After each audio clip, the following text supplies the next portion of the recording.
Bismillahirrahmanirrahim. Assalamualaikum warahmatullahi wabarakatuh. Alhamdulillahilladzi binikmatihi tatimmus salihah. Asyhadu an la ilaha illallah wahdahu la syarikalah. Asyhadu anna Muhammadan abduhu wa rasuluh. Allahumma shalli wa sallim ala nabiyyina Muhammadin wa ala alihi wa sahbihi ajma'in. Amma ba'd. Usikum wa iyaya bitaqwallah faqad fazal muttaqun. Ayohal ikhwah wal akhwat, a'azanillah wa iyyakum ajma'in. Alhamdulillah, kembali di ba'da subuh yang berbahagia ini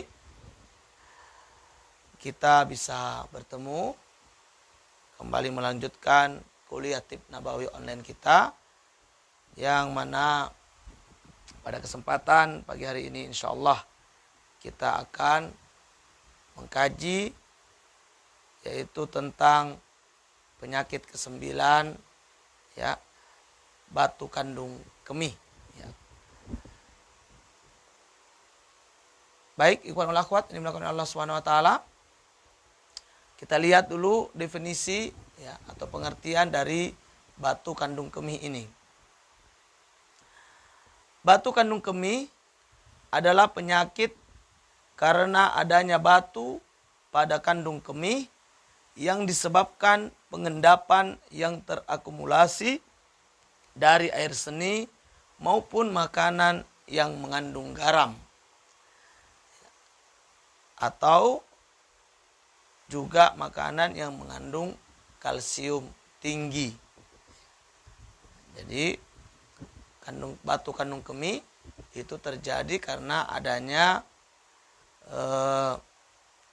endapan, ya, batu pada kandung kemih, ya, yang terakumulasi dari air seni itu sendiri maupun makanan yang mengandung garam-garaman dan juga yang mengandung kalsium yang tinggi, ya.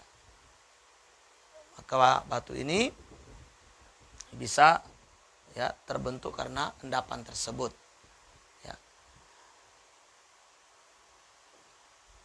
Baik melalui makanan maupun juga air seni, ya, air seni, ya. Kalau makanan yaitu makanan yang mengandung garam-garaman, ya, yang tinggi, ataupun juga makanan yang mengandung kalsium yang tinggi. Ini bisa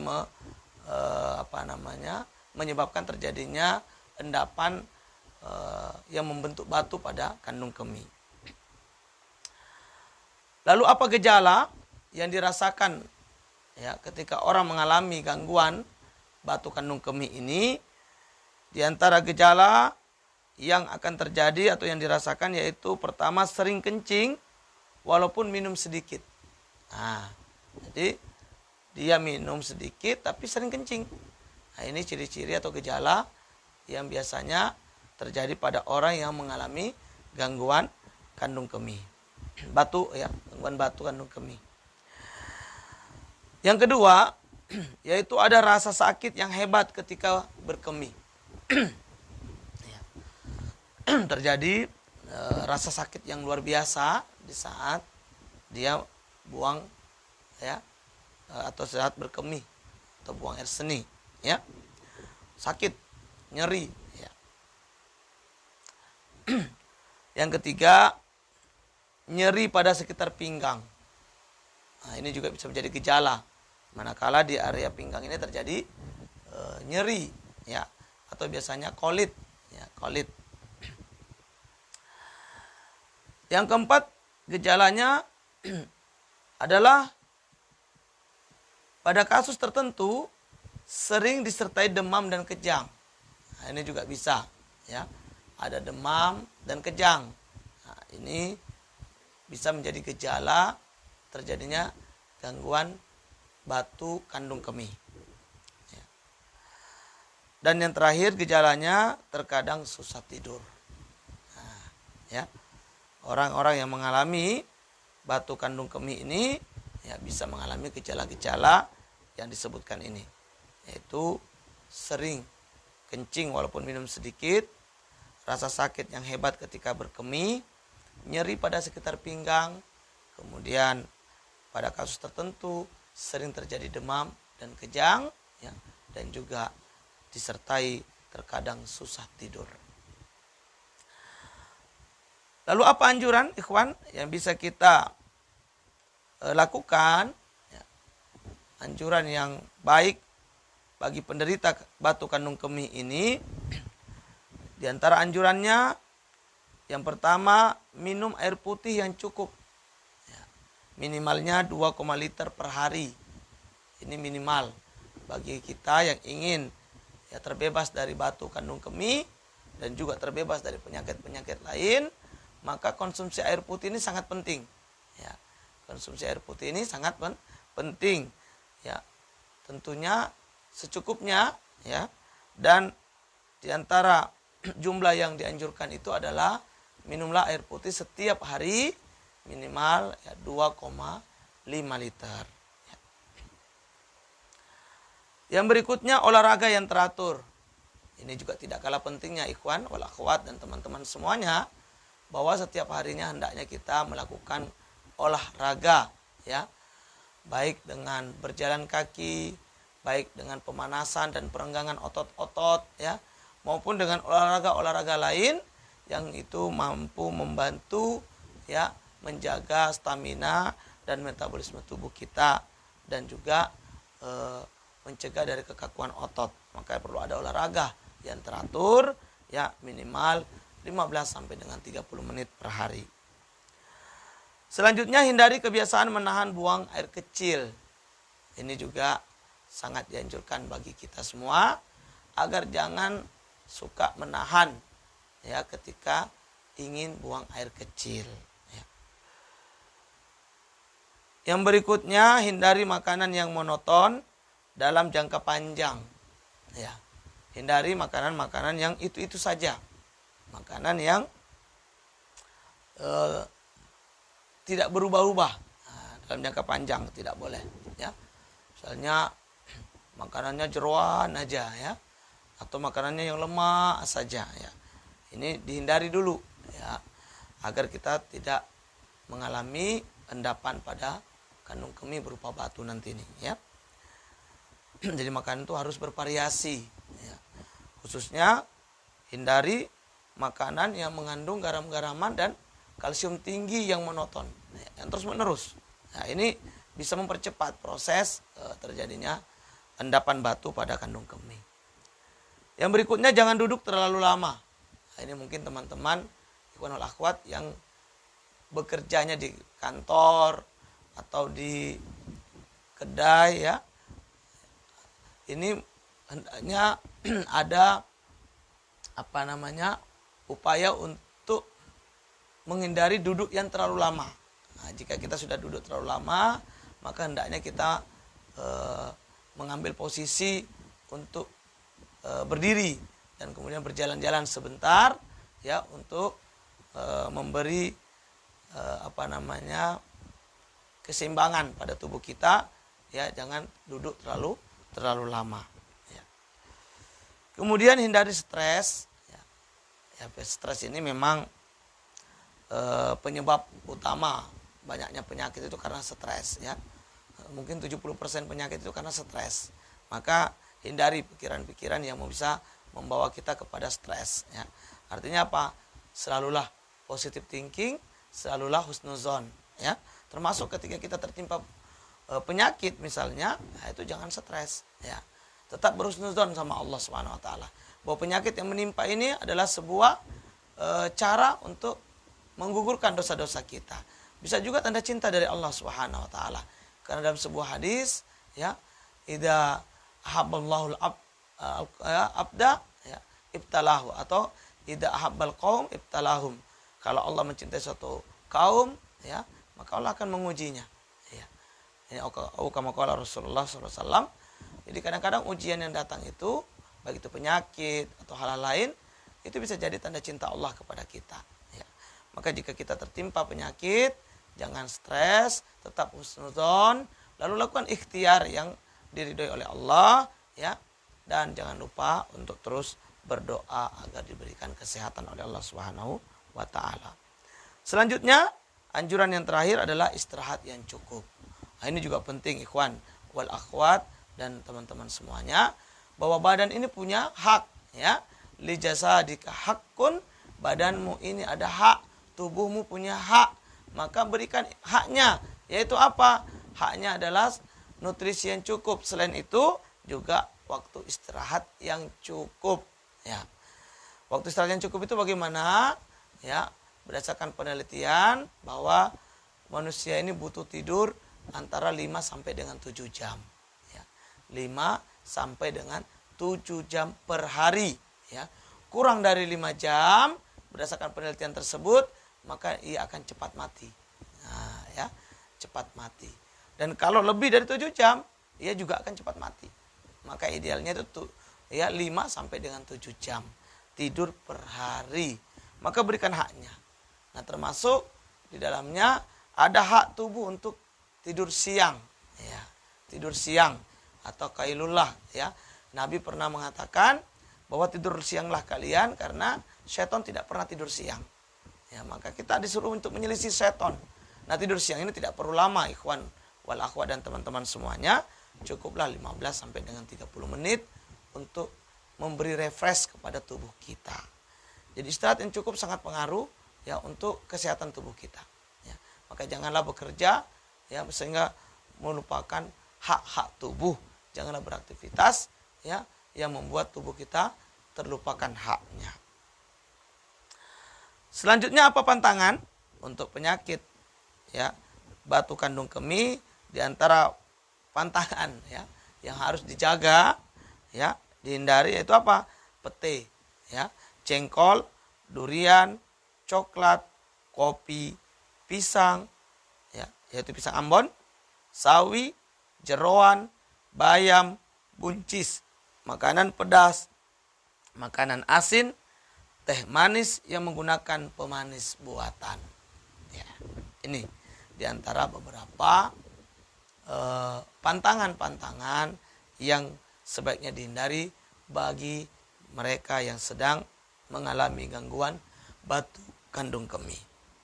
Saya ulangi lagi beberapa pantangannya, yaitu pete, jengkol, durian, coklat, kopi, pisang, ya, utamanya itu pisang Ambon, ya, pisang Ambon ini khusus, ya, sawi, jeroan, bayam, buncis, makanan pedas, makanan asin, teh manis yang menggunakan pemanis buatan.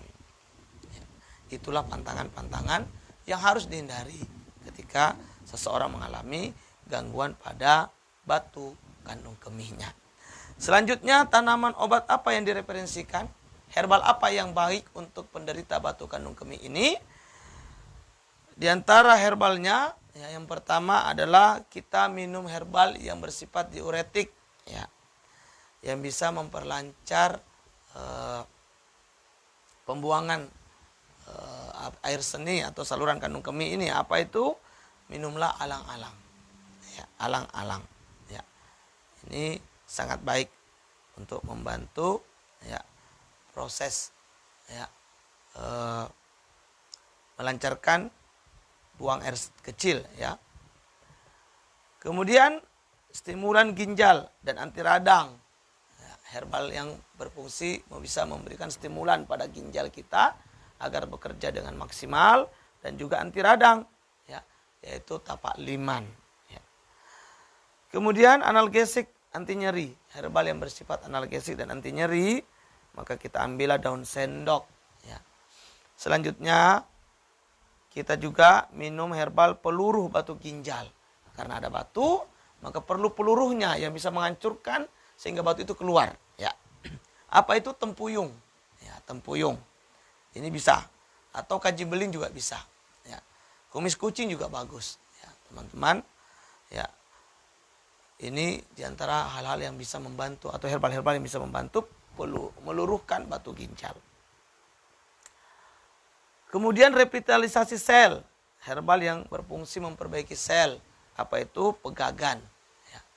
Ini juga bagus. Selain dia berfungsi juga, pegagan ini sebagai apa? Memperlancar sirkulasi darah, ya. Nah, inilah diantara herbal-herbal yang baik dikonsumsi bagi siapapun yang sedang mengalami gangguan batu kandung kemih, ya. Saya ulangi lagi herbal-herbalnya. Yang pertama kita minum herbal yang baik untuk diuretik, yaitu alang-alang. Kemudian herbal yang mampu memberikan stimulan pada ginjal dan juga anti radang, yaitu tapak liman. Herbal yang bersifat analgesik, ya, yaitu anti nyeri, maka kita minum daun sendok. Kemudian jangan lupa minum juga peluru batu ginjalnya, yaitu tempuyung atau kaji beling, ya. Bisa juga dengan minum herbal untuk membantu revitalisasi sel dan sirkulasi darah, yaitu apa? Minum pegagan. Ada 5 herbal, ya, yang kira-kira baik untuk mengobati batu kandung kemih. Lalu bagaimana dengan titik bekam? Ya. Untuk titik bekamnya, ikhwan wal akhwat dan teman-teman semuanya, ya, titik bekam pada batu kandung kemih itu bisa dilakukan dengan pembekaman pada 7 titik, ya. 7 titik bekam basah, ya, bekam dengan pengeluaran darah, yaitu atau perlukaan ringan di permukaan kulit, yaitu pada titik kahil, ya. Lagi-lagi titik kahil adalah titik utama, ya, titik persimpangan, titik 72 penyakit, ya, atau lebih, ya. Nah, ini bisa dijadikan titik utama pada pada penderita batu kandung kemih. Ditambah dengan 4 titik di pinggang, ya, yaitu tepat 2 titik di atas pusat bagian belakang, tapi ya kita ambil pada bagian belakang di atas pusat, ya. Kemudian 2 lagi di bawah pusat. Ini 4 titik yang bisa membantu untuk terapi batu kandung kemih, ya. Dan ada 2 titik di belakang lutut, ya, di lipatan titik limpatik ini, ya, namun ini tentu harus hati-hati, ya, hati-hati. Untuk lebih amannya kita ambil mungkin di betis saja atau di atas paha, ya, ini. Jadi bisa 5 jari di atas lutut atau 5 jari di bawah lutut, ya, di bagian belakangnya ini bisa kita ambil untuk pembekaman pada kasus batu kandung kemih.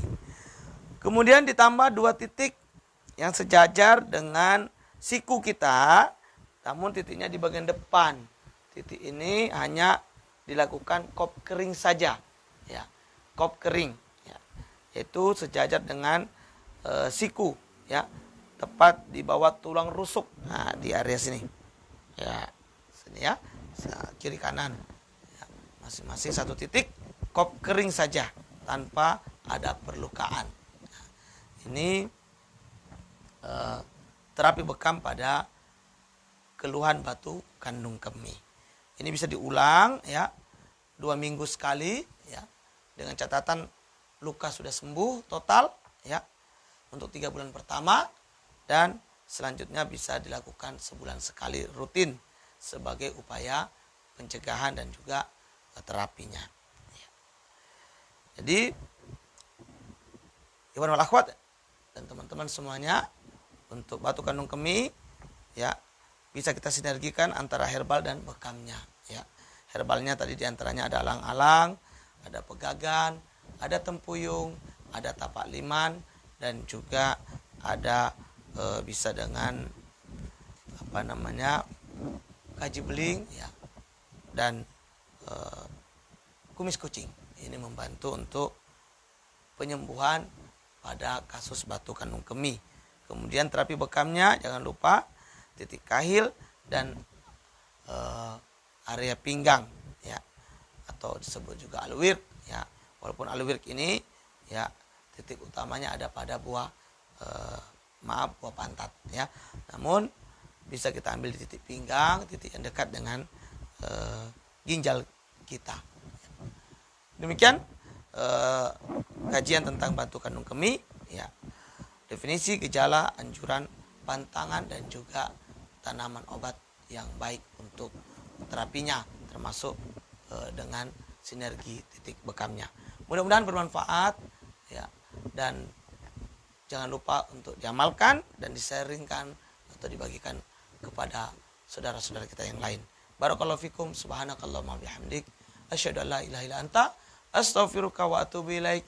Billahi taufiq wal hidayah. Wassalamualaikum warahmatullahi wabarakatuh.